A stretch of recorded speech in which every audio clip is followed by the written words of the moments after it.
Hi, this is Kelly from Car Data Video, and today we're going to have a history lesson. Of all the automobiles that have ever been designed and built in the world, there's one that stands out as most significant above them all, and that's the Model T Ford. The Model T introduced mass production and single-handedly brought us from a horse and buggy level of technology to one where we had machines that were run by gasoline engines. Using a moving assembly line, Henry Ford was able to build these things in about 1/10 the time it took to build other vehicles by hand previous to the Model T. The Model Ts were simple, they were rugged, they were cheap, and as Henry Ford used to say, you can have any color you want as long as it's black. When they were first introduced in 1909, they sold for $950, which doesn't sound like much to us today. Back then, that was quite a lot of money. Henry Ford cleverly paid his employees $5 a day, which back then was a huge amount of money compared to other jobs that they could get.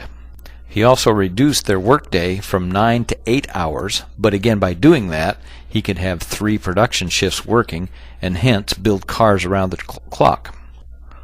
All of this was going on at a time of economic difficulty and transition, and so the result of this is people would come from all over the country to get jobs working in Detroit at the auto factories, and of course their job of choice was with Ford. Production of the Model A's went for 19 years, from 1908 to 1928, and the last ones that were built that weren't very much different from the very first ones that he originally produced. They had wooden spoked wheels with metal rims pressed on them. You can see here what they're doing is hand filing the spokes to make them smooth so they can be painted. The engine was a ridiculously simple, by today's standard and light, 177 cubic inch, which is 2.9 liter 4-cylinder engine, which produced 20 horsepower. The vehicle weighed about 1,200 pounds, depending on which body style you got, and would be good for about 40 to 45 mile an hour top speed, and it had 2 forward gears. The assembly line was split so that the frame and the wheels and tires and everything were assembled at one point, and then the bodies were assembled separately, and then at one point the body would be dropped onto the frame. Over the years, an enormous number of body styles were created.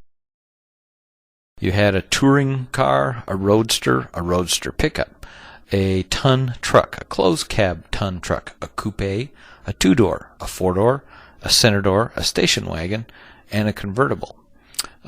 Pretty versatile vehicle. Eventually the Model T was replaced by a Model A, which was a modernized, stylized version of a vehicle that looked quite the same.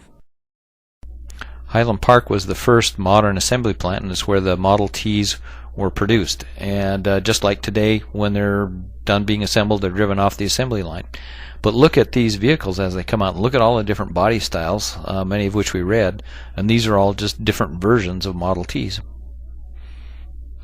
Finally, after 19 years of production, Henry Ford had actually built almost 15.5 million Model Ts, and they were by far the most popular and most plentiful vehicle on the road.